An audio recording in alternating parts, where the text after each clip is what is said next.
Salut à tous et bienvenue dans la partie 2 du résumé qui traite du livre Les lois de la nature humaine de Robert Greene.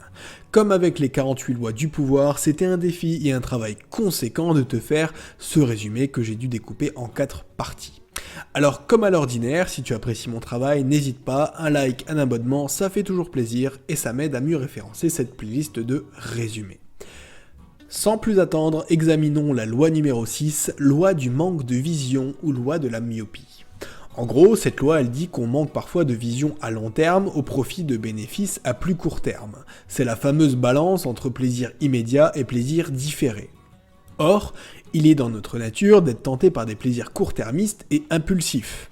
Aller boire une bière avec des copains le soir plutôt que d'aller à la salle de sport, aller au McDo plutôt que de rentrer cuisiner, scroller sur son fil d'actualité plutôt que de bosser sur un truc, ou encore dépenser son argent dans des fringues de marque plutôt que de mettre tout ça de côté et l'investir pour la retraite. Mais même en dehors de ça, dans une société où tout va vite, on va avoir tendance à agir trop vite. On va être trop dans la réaction à chaud au détriment du long terme, encore une fois. On va remballer un ami ou lui faire une remarque juste pour un petit malentendu, au risque d'abîmer la relation.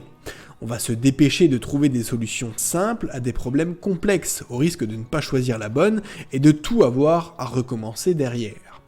Enfin, en bref, quand on veut faire au plus simple et au plus rapide, c'est rarement la meilleure décision de long terme. Quand on prend du recul sur nos vies, on se rend compte qu'on est beaucoup trop impatient et qu'on a tendance à trop dramatiser la vie qu'on a, ce qui pour le coup est le pendant de la loi précédente. Plus le temps passe, plus on prend de l'âge et plus on apprend à prendre du recul, c'est ce que certains appellent la sagesse. Ce qui ne veut pas dire que si tu es jeune, aucune solution ne t'offre à toi, parce que selon l'auteur, la meilleure solution, c'est de savoir prendre le temps pour avoir une vue d'ensemble sur une situation. Typiquement, si tu es perdu en forêt, ce serait complètement con de vouloir continuer à aller tout droit en pensant que tous les chemins mènent à Rome. Il faudrait plutôt chercher à grimper sur un arbre ou monter sur une butte pour essayer de trouver un point de repère et te diriger vers ce dernier avant que la nuit ne tombe. Toujours sur le thème de la balade en forêt, on peut aussi parler de la métaphore du Dr Covey quand il parlait d'aiguiser sa scie. Plutôt que de t'acharner à essayer de couper du bois avec une scie émoussée en pensant aller plus vite, pose-toi un moment pour aiguiser ta scie et tu verras que ton travail sera à la fois plus rapide et moins fatigant. À long terme, prendre le temps, réfléchir et être dans la proaction, c'est toujours le résultat gagnant. Loi numéro 7, loi de la défensive. L'idée de cette loi, c'est de dire qu'on est toujours sur la défensive, qu'on cherche toujours à se protéger, on veut être indépendant, avoir le contrôle sur tout et ne pas être critiqué parce que voilà, c'est ce genre d'état d'esprit qui a permis à l'humain de survivre jusqu'à maintenant. À l'époque où on était des hommes des cavernes, il valait mieux se méfier de tout. Il valait mieux éviter de toucher des bébêtes bizarres ou de se trouver face à un homme des cavernes bizarre parce que ça pouvait nous coûter la vie. Et cette autoprotection, elle a encore des conséquences aujourd'hui parce qu'elle est maintenant ancrée dans la nature humaine. Ça veut aussi dire que quand tu t'adresses aux gens, par exemple si tu vises un poste de manager, il ne faut jamais contredire explicitement un de tes subalternes si tu as un désaccord avec lui. Parce qu'une fois qu'une personne est sur la défensive, elle va être très difficile à récupérer. Elle va se sentir attaquée, elle va se méfier de toi et elle va chercher à se venger en te rendant la tâche compliquée. Ce qu'il faut faire, à l'inverse, c'est lui donner le sentiment qu'en faisant ce que tu lui dis de faire, elle fait une bonne action, quelque chose de noble et d'altruiste. Parce qu'il faut guider les gens en donnant du sens à ce qu'ils font ou pourraient faire, plutôt qu'en étant dans une démarche de reproche ou de sanction quant à ce qu'ils n'ont pas fait. On ne veut pas tous être manager, mais en fait ça marche aussi si tu es la personne qu'on manage. C'est important que tu aies conscience de ce biais pour ne pas te vexer à chaque fois que ton N+1 te dit un truc. Et ça marche aussi point de vue perso. Parfois, on peut se créer une sorte de rigidité, s'enfermer en guise de protection pour éviter qu'on profite de notre temps, de notre argent ou de notre énergie. Et ces murs qu'on se crée, ils se brisent à chaque fois qu'on se sent de nouveau en sécurité, même si c'est purement artificiel. C'est comme ça qu'on voit des gars hyper rigides qui lâchent normalement pas un mot et qui vont se mettre à parler à tout le monde et raconter toute leur vie une fois qu'ils ont bu un verre de trop. Ça va être aussi ce qu'on va retrouver avec les confessions sur l'oreiller. On se sent détendu, alors on commence à lâcher des infos à l'autre personne alors qu'on ne la connaît même pas forcément. Enfin, en dernier lieu, on crée aussi une autodéfense à l'égard de soi-même, pour ne pas avoir une mauvaise opinion de nous-mêmes. C'est pour ça qu'on pense tous être autonomes, intelligents, bons et honnêtes. Tu n'entendras jamais personne dire qu'il est facilement manipulable, profondément bête et méchant. alors même que parfois c'est objectivement le cas. Mais d'une certaine manière, on pense tous être des rebelles et par la force des choses, plus malins que la masse. Loi numéro 8, loi de l'auto-sabotage. L'esprit de cette loi, c'est de dire que tu peux changer complètement une situation et même tout le cours de ta vie simplement en changeant ta façon de penser et ton état d'esprit. La plupart des gens sont pessimistes, fatigués, et on ne peut pas leur en vouloir parce qu'on vit quand même dans un drôle de monde. Mais dans ce cas, le négatif attire le négatif. Ça crée des personnes craintives et aigries qui se plaignent, ne saisissent pas les opportunités, se stressent pour un rien et donc concourent à leur propre situation. Le plus dangereux, c'est que pour eux, c'est pas juste un sentiment personnel, mais c'est véritablement le monde qui est comme ça. C'est-à-dire qu'ils n'ont même pas conscience que le problème, ce n'est pas la situation en soi, mais la façon dont ils la vivent. En gros, c'est rien de plus que la loi de l'attraction, puisque selon l'auteur, c'est ton état d'esprit qui va déterminer ton expérience de vie, ou plus simplement ton expérience quant à une situation donnée. Green donne pour cela l'exemple fictif d'un Américain qui viendrait à Paris pendant 1 an pour ses études.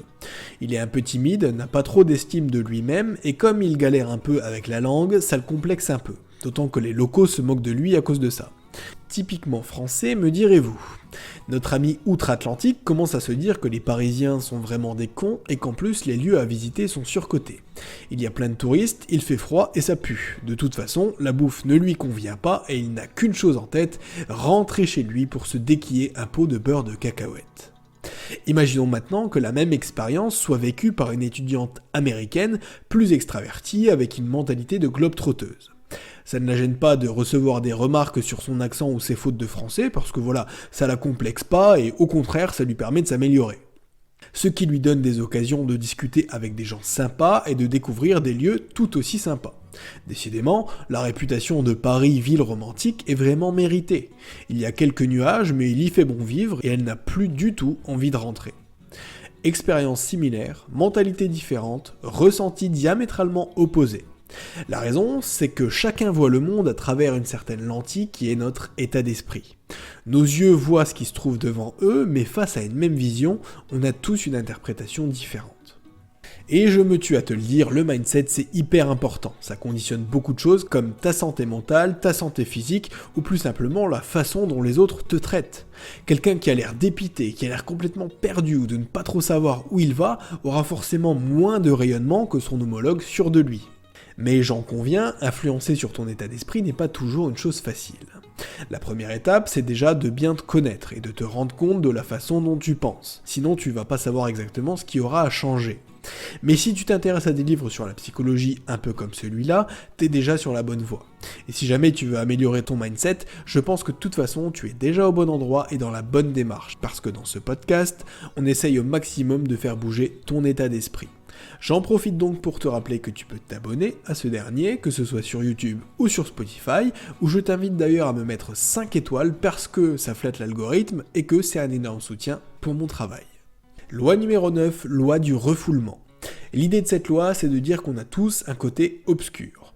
Au fond, on a tous déjà eu des idées ou envies dont on ne veut pas qu'elles soient rendues publiques. La réalité, c'est que si on pouvait faire certaines choses avec la garantie qu'on ne se ferait jamais attraper ni juger pour ça, il y en a plus d'un qui ferait des dingueries. Parce qu'on est devenus des êtres domestiqués seulement car on a un besoin d'appartenance au groupe. Si on pouvait se débarrasser de certaines personnes ou faire certains trucs avec l'assurance de ne pas se faire rejeter socialement, alors crois-moi, le monde ne serait pas tel qu'on le connaît aujourd'hui. Si tu regardes bien, même les pires criminels essayent de justifier leurs actes pour être le moins rejetés possible. Les pires monstres ne se présentent jamais comme des monstres, ils essayent de justifier leurs actes en disant que c'est à cause de leur vécu, à cause de leur enfance, et parfois, dans les cas d'homicide, à cause de leurs victimes. Mais dans tous les cas, ils avaient une bonne raison. Cette partie de nous qu'on va avoir tendance à refouler, ça correspond à ce que Carl Jung appelait l'ombre. L'ombre se forme au plus jeune âge mais ressurgit toujours à un moment donné. Parce que comme on l'a vu avant, il y a certaines choses qu'on a appris et qu'on nous a appris à refouler. Par exemple, notre besoin d'ambition, pour ne pas paraître antisocial ou vénal, ou encore notre confiance en nous, pour ne pas paraître arrogant. Parce que sinon, ce serait l'assurance de se faire rejeter par le groupe et que notre besoin d'être accepté par ce dernier est bien plus prégnant que nos aspirations individuelles. Ça a ses bons côtés parce qu'en effet, une ambition qui n'aurait aucune limite, ça pourrait te conduire à écraser les autres, voire à franchir la loi. Mais à l'inverse, ça veut dire aussi qu'on refoule nos bons côtés, ce qui pourrait donner un gros coup de boost à notre situation économique, sentimentale ou à notre dev perso en général. Pendant l'enfance, on accepte les autres tels qu'ils sont. On ne voit pas les différences ou alors elles nous indiffèrent. Puis c'est vers la préadolescence qu'elles commencent à être importantes et donc on va chercher à être le plus normal possible. Même si vraiment il n'y a pas de définition de ce que c'est. C'est plus une définition par défaut où on va pointer du doigt celui qui n'est pas normal. Par exemple, le collège c'est souvent la pire période pour ceux qui ont une différence physique, intellectuelle ou alors une différence de philosophie ou de mode de vie. C'est souvent à ce moment-là qu'on va perdre cette énergie et tous les rêves qu'on avait quand on était gosse. Donc c'est un exemple typique de refoulement. Donc cette loi, comme toutes les autres, elle a deux facettes. Quand on refoule notre ombre, c'est plutôt positif, mais quand on refoule notre personnalité ou notre identité, comme c'est le cas au collège, ça peut empêcher des talents de se révéler. C'est pour ça que quand quelqu'un ne sait pas quoi faire de sa vie, on essaye de savoir ce qu'il voulait faire quand il était gamin, parce que c'est vraiment révélateur de sa personnalité. Au lieu de ça, beaucoup deviennent des êtres fades et certains le vivent mal, ce qui peut au final amener certains à révéler leur ombre et à se tourner vers l'alcool ou la drogue pour révéler leur sens et le brin de folie qu'ils estiment avoir perdu. On cherche à faire revenir la part de nous qu'on a refoulée parce que tu connais l'expression « chasse le naturel, il revient au galop ». Voilà, cette seconde partie du résumé des lois de la nature humaine est déjà terminée, j'espère que ça t'aura plu parce que la suite arrive très vite. Donc tu connais la chanson, un like, un abonnement, ça fait toujours plaisir, c'est un gros soutien pour moi et surtout ça me motive à te produire toujours plus de contenu. C'était ebook, je te dis à bientôt pour la suite de cette playlist, ciao ciao.